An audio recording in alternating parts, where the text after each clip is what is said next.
Bonjour tout le monde et bienvenue dans ce nouveau achat du mois. Comme tous les mois, on va parler des mangas que j'ai achetés et que j'ai lus. Ça paraît logique, je vais pas parler d'un manga que j'ai pas lu. Même s'il y en a un pour qui c'est le cas. Donc dans cette première vidéo, on va parler de trois éditeurs. Comme ça je divise les vidéos par éditeur. Donc dans cette vidéo, on va parler de Glénat, Kurokawa et Casterman.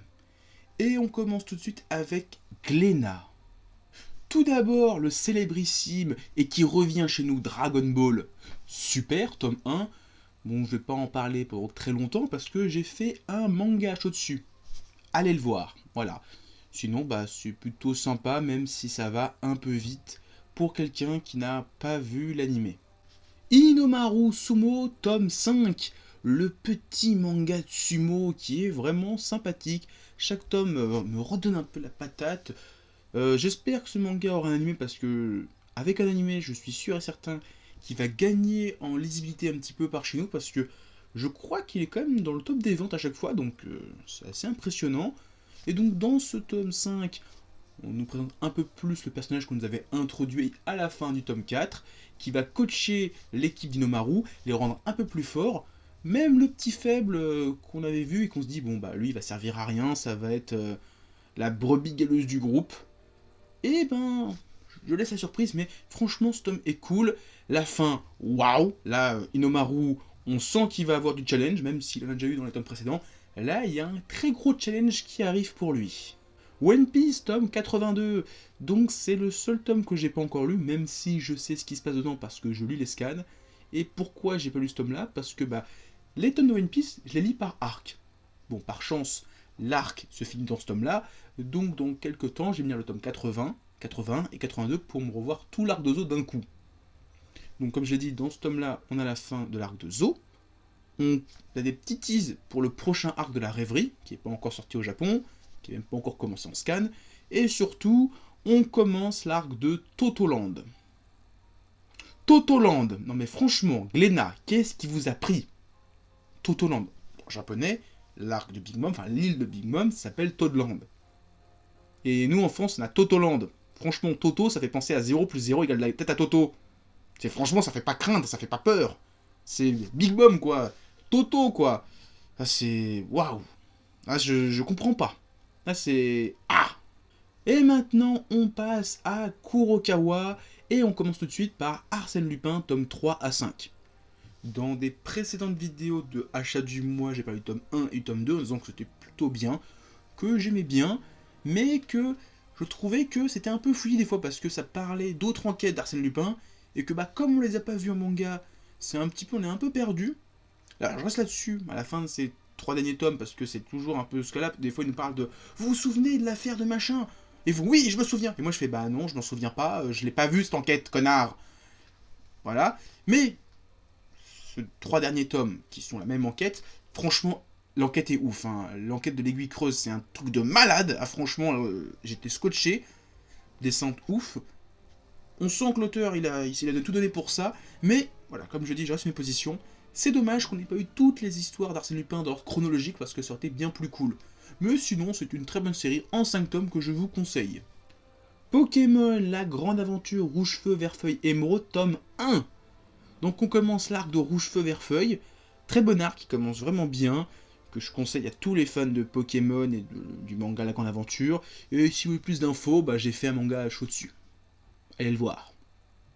Et c'est pareil pour la saison 5 de Hippo dans l'ombre du champion. Et j'ai fait un manga à chaud dessus, le même qu'avec Pokémon, que j'ai appelé Hippokémon. Parce que le jeu de mots était trop marrant et que j'ai bien aimé. Donc allez voir cette vidéo si vous voulez plus d'infos sur Hippo la saison 5 et Pokémon la grande aventure. Saison 4 on va dire.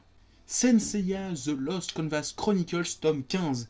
Donc l'avant-dernier tome du spin-off de Senseiya The Lost Canvas. Et putain qu'est-ce qu'il est bien ce tome. Donc c'est un double tome, on va suivre pendant 2 tomes l'histoire des jumeaux. Donc les jumeaux c'est qui? Ce sont un petit peu les papas, les papis de la génération de Senseiya The Lost Canvas, à savoir le maître de Chion et le grand pop de cette génération-là, qui est le maître du chevalier du cancer. Et putain, leur génération, c'était la merde. Et je suis vraiment content de voir leur histoire à eux, parce que Il nous en parle comme quoi c'était la merde, qu'il y a plein de gens qui sont morts dès le début de la guerre. Et je trouve que dans Senseiya The Lost Canvas, c'était la merde. Mais là, c'est encore plus que la merde. C'était franchement, c'est le caca du gros caca. Ah, c'est l'enfer là-bas. Franchement, chez eux, c'était... Ah, je pense qu'ils ont bien rigolé quand ils ont vu leur génération dire « Ah, mais vous, ça va, c'est tranquille, nous, on en a chié les mecs. » Ah, franchement, je suis vraiment content. Et ben, j'ai hâte de finir ce spin-off, cette histoire, dans quelques mois avec le tome 16, qui sera donc la conclusion de ce spin-off. Et que je kiffe depuis le début. Le 4e tome de Shonan 7, le spin-off, on va dire, de GTO, qui se passe dans la ville où a grandi Onizuka, donc la ville de Shonan. Donc, dans ce tome, on commence avec un combat entre le héros Iki et son adversaire Sho, donc qui est le gars de la couverture. On nous introduit un peu plus le personnage avec un petit flashback sur ses origines, qui donne un peu plus d'empathie au personnage, et c'est cool. Ensuite, on a un petit passage pour Kinkaku et son futur adversaire, et je trouve, plus je lis les tomes, qui se ressemblent un petit peu. C'est un petit peu... On commence un tome sur un truc de ouf, une grosse baston, ensuite un peu de Slice of Life, et on finit le tome sur une autre grosse baston qui va se conclure au début du tome suivant. C'est un peu une grosse... Voilà, un U. Même si ce qu'il y a dans le creux, bah, je vais pas dire que c'est nul, hein, parce que finalement, j'aime beaucoup ces parties Slice of Life où on voit un petit peu la vie de tous les jours de tous les personnages. J'aime bien, c'est cool, c'est agréable à suivre. Moi, j'aime bien ces passages-là, ça me fait sourire, j'aime bien. Et on finit cette vidéo avec un manga de chez Casterman, Area 51, ou Area 51, le tome 11. Et on finit cette vidéo avec un manga de Casterman, le 11e tome de Area 51, ou Area 51. Donc dans ce tome, on a deux histoires. Une première histoire qui met en avant 4 divinités chinoises, donc les 4 divinités qu'on retrouve souvent dans des mangas, comme Beyblade, comme Final Fantasy Type 0, donc vous savez, Suzaku, le phénix rouge du Nord, Byako, le tigre blanc, la tortue noire, y a quoi d'autre, c'est le petit dragon bleu, voilà, on les retrouve un petit peu droite à gauche, on les voit aussi dans Angel Hearts, le manga de Tsukasa Ojo, donc la suite de City Hunter. Voilà, donc ce sont des assassins qui veulent essayer d'affronter quelqu'un, je ne dis pas plus.